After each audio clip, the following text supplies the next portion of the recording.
नमस्कार दोस्तो. तर मित्रांनो, आज आलेलो आहेत एका नवीन माहिती घेऊन एका नवीन ठिकाणी. तर पाहू शकता माझ्या मागे आपण आलेलो आहोत चरोली या ठिकाणी. तर वागेश्वर मंदिराबद्दल एक नवीन माहिती घेऊन आलेलो आहोत. तर आपण जाऊया मंदिरामध्ये.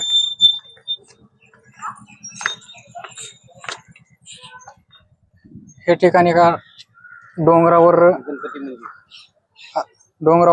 अस्तित्वात आहे आणि मंदिरामध्ये प्रवेश करताना बाजूला हे गणपती मंदिर आहे. तर पाहूयात गणपती मंदिराचे दृश्य. प्रथम आपण कोणतेही कार्य करताना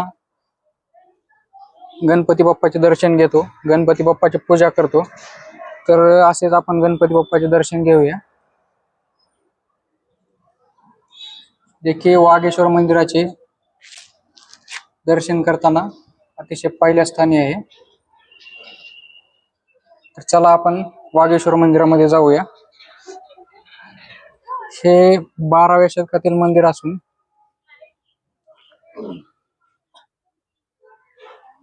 अतिशय पुरातन मंदिर आहे, जे की किल्ल्याप्रमाणे याची कमान असून अतिशय जुने मंदिर आहे मित्रांनो. आळंदीपासून 4 ते 5 किलोमीटरच्या अंतरावर चरोली हे गाव आहे, जे की पुण्यापासून 27 किलोमीटर, पुणे स्टेशन पासून 22 ते 23 किलोमीटर असेल. तर आपण जाऊया वागेश्वर मंदिराचे दर्शन करण्यासाठी, जे की भोलेनाथाची पिंड आहे इथं. तर जाऊया आपण दर्शनासाठी.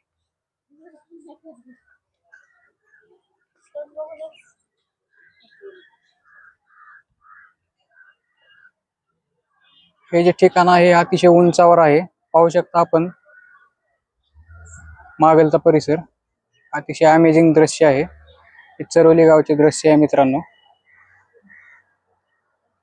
नक्कीच आपण या ठिकाणाला भेट देऊ शकता आणि भोलेनाथाचे दर्शन करू शकता. तर जाऊया आपण मंदिरामध्ये. मागे जर आपण पाहत असाल, कमान दिसत आहे आपल्याला, जे की किल्ल्यासारखी दिसत आहे. हे वागेश्वर मंदिराचे मुख्य प्रवेशद्वार आहे, जे की पहिले द्वार म्हणता येईल याला. जाऊया आपण मंदिरामध्ये.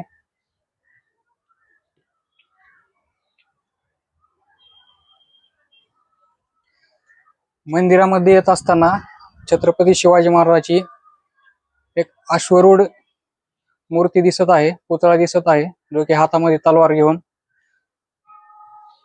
अतिशय नयनरम्य दृश्य आहे मित्रांनो. आपल्या ब्लॉगच्या माध्यमातून आम्ही आपल्याला एक नवनवीन माहिती देत असतो आणि हे जे दृश्य आहे हे नक्कीच आपण पाहायला चरोली या ठिकाणी येऊ शकता. चरोली गाव आळंदीपासून अगदी जवळ हाकेच्या अंतरावरच आहे. छत्रपती शिवाजी महाराजांचे दर्शन झाल्यानंतर आपण वागेश्वर मंदिरामध्ये प्रवेश करत आहोत, जे की पाहू शकता दृश्य. माझ्या मागे छत्रपती शिवाजी महाराज अश्वरूढ पुतळा आहे आणि हे जे दृश्य आहे ते अतिशय नयनरम्य आहे. आपण कॅमेराच्या माध्यमातून बघू शकता. हे जे दृश्य हे चरोली गावचे दृश्य आहे. चरोली असेल, आजूबाजूचे गाव असतील. तर जाऊया आपण मंदिरामध्ये प्रवेश करत आहोत आणि हे जे द्वार आहे हे 2 नंबरचे द्वार आहे, जे की छत्रपती शिवाजी महाराजांच्या पुतळ्यापासून येते. आणि हा जो नजारा आहे हे एका डोंगरावरचा नजारा आहे आणि हे मंदिर परिसर आहे पूर्ण वागेश्वर महाराज मंदिर आहे. तर आपण महाराजांच्या दर्शनासाठी जात आहोत.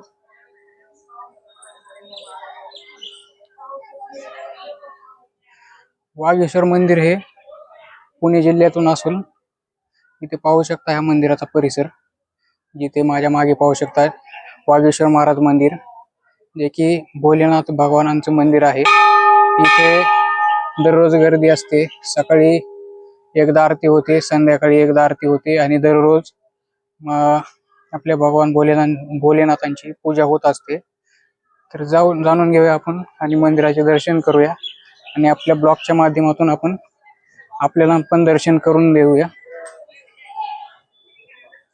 चला तर मग आपण दर्शन घेऊया मित्रांनो.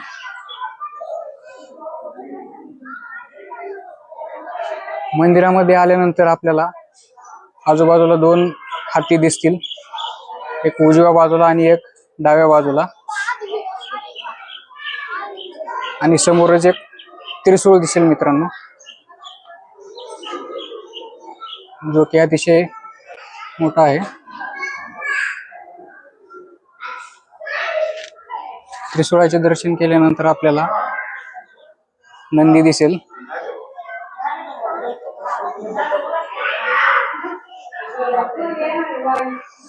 जो की आपण नंदीच्या कानामध्ये आपली आपण इच्छा सांगू शकतो.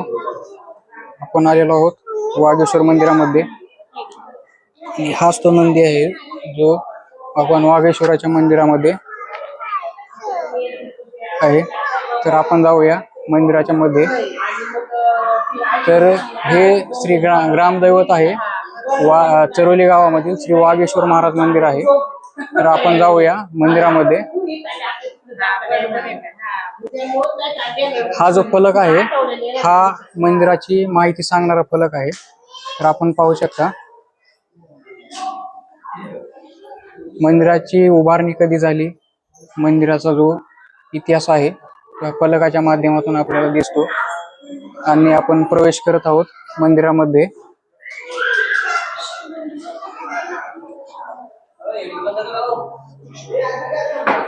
ब्लॉकच्या माध्यमातून आपण जात आहोत.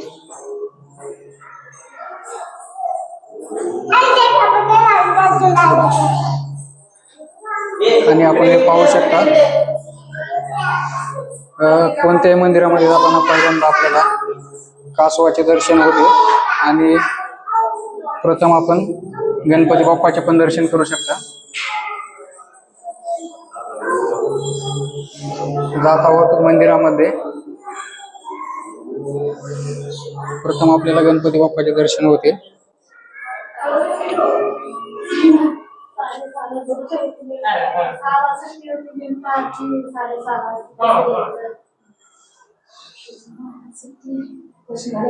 आणि आपण आलेलो आहोत वागेश्वर महाराज मंदिरामध्ये.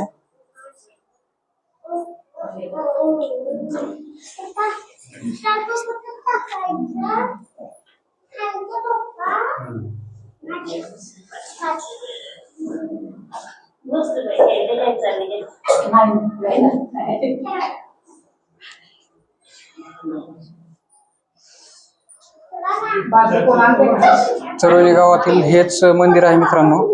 हे वाघोली प्रमाणे हे वागेश्वर मंदिर आहे जे चरोली गावामध्ये अस्तित्व आहे आणि हेच ते पिंड आहे.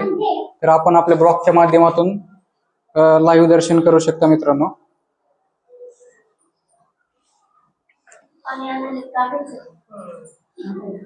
बाहेरचा परिसर पाहण्यासाठी.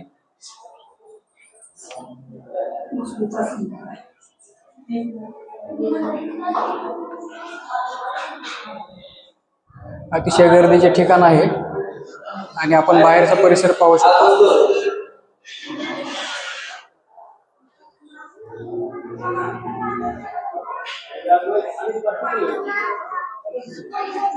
वागेश्वर महाराजांचे दर्शन झाल्यानंतर आपण बाहेर जाऊ शकता.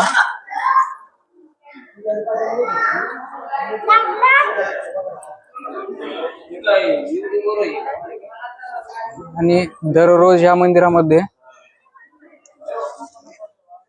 अतिशय पूर्ण गर्दी असते.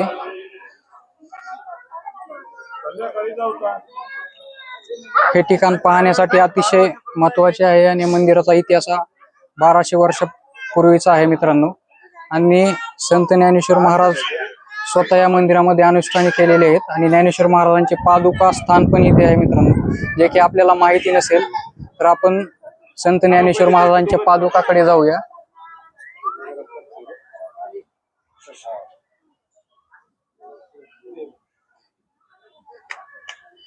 हे जे पादुका स्थान आहे हे कोणालाही माहिती नसेल तर हेच संत ज्ञानेश्वर महाराजांचे पादुका स्थान आहे जे की कोणालाही माहिती नसेल मित्रांनो.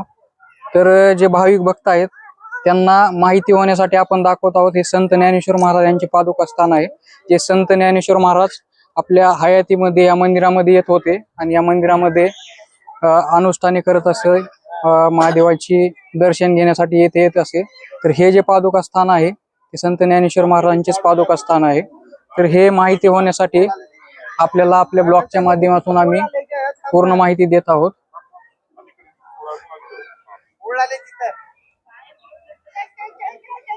आणि माझ्या मागे पाहू शकता भगवान शिवशंकराचे पूर्ण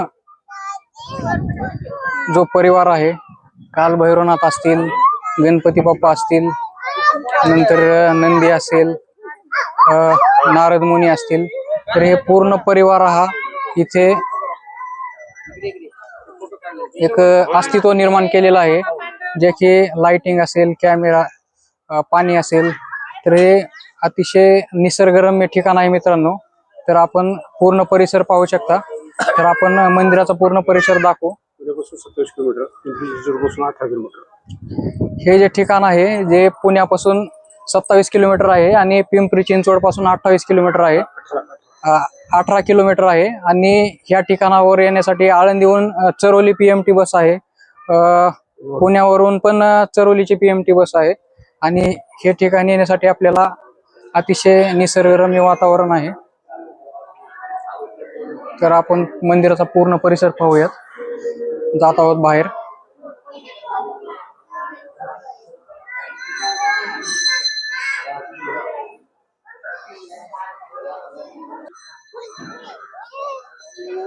आपण पान, फूल, प्रसाद वगैरे जर नसेल आणला तरी इथे भेटतो मित्रांनो. हा जो परिसर आहे वागेश्वर मंदिराचा बाहेरचा परिसर आहे. पाहू शकता हे निसर्गरम्य वातावरण कॅमेऱ्याच्या माध्यमातून.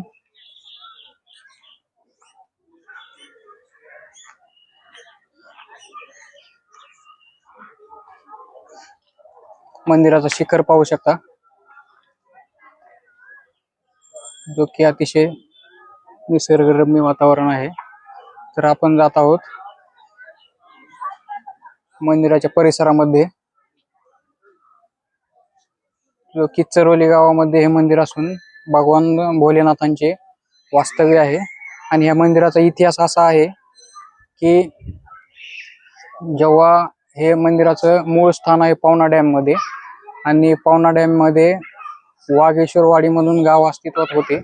आणि ह्या वागेश्वरवाडीमध्ये एक सुवासिनी होती, जे की तिला सासरमध्ये त्रास होत होता, सासरच्या लोकांचा त्रास होत होता, त्यामुळे ते सासरला जाण्यामध्ये नकार देत होती.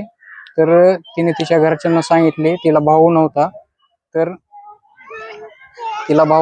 तिच्या वडिलांना सांगितले. वडील म्हणले की आपले जे रीतिरिवाज आहे त्याप्रमाणे तुला सासरला जावंच लागेल. तर या प्रकारे दरमजल करत ते सासरला जात होते. तेव्हा एक मुक्काम पडला आणि तिला रात्रभर तिथे पिंडीला मिठी मारून रात्रभर रडत राहिली. आणि त्या रडताना जे अश्रू पिंडीवर पडले त्या अश्रूचा अभिषेक झाला. आणि त्या अभिषेकातून भगवान भोलेनाथ तिला प्रसन्न झाले. आणि ह्या प्रसन्न झाल्यास भगवान भोलेनाथांनी तिला म्हणले की काय झालं बाळा. तर आपल्या भोलेनाथांनी त्या सुहासिनीचा भाऊ बनून मी तुला सासरला सोडायला येतो असे वचन दिले. आणि तू फक्त मागे बघायचं नाही, पुढे पुढे चलत राहायचं. याप्रमाणे ते दरमदल जात राहिले. आणि जेव्हा सुहासिनीला लघुशंका आली तेव्हा तिला लाज वाटली की आपला भाऊ मागे आहे आणि आपण लघुशंका कशी करावी, तो काय करत असेल हे पाहण्यासाठी तिने मागे वळून पाहिले. तेव्हा भगवान भोलेनाथांनी सांगितल्याप्रमाणे भगवान भोलेनाथांची चरोली या ठिकाणी पिंड तयार झाली. आणि हिरामातेची चरोली गावापासूनच 1.5 ते 2 किलोमीटरच्या अंतरावर एक शिळा तयार झाली. आणि आजही हिरामातेचं मंदिर चरोली गावापासून एक 1.5 किलोमीटर अंतरावर आहे. आणि हे वागेश्वर मंदिर हे जेव्हा जे पिंड तयार झाली तेच ते हे वागेश्वर मंदिर आहे. तर आपल्या ब्लॉगच्या माध्यमातून आपल्याला दाखवू इच्छित आहे की हे जे मंदिर आहे हे श्रावण महिना असेल, प्रत्येक सोमवार असेल, इथे प्रचंड गर्दी असते. आणि रविवार असेल, आज रविवारच आहे, तर प्रचंड गर्दी असते. हे ठिकाण पाहण्यासाठी आपण नक्कीच आवर्जून भेट द्या. तर भागवत विथ ब्लॉगच्या माध्यमातून आपण चॅनलला सबस्क्राईब करू शकता, लाईक करू शकता, कमेंट करा मित्रांनो. आणि कोणी कोणी ह्या मंदिराला भेट दिली आहे त्या कमेंटमध्ये सांगा मित्रांनो. धन्यवाद मित्रांनो, थँक्यू.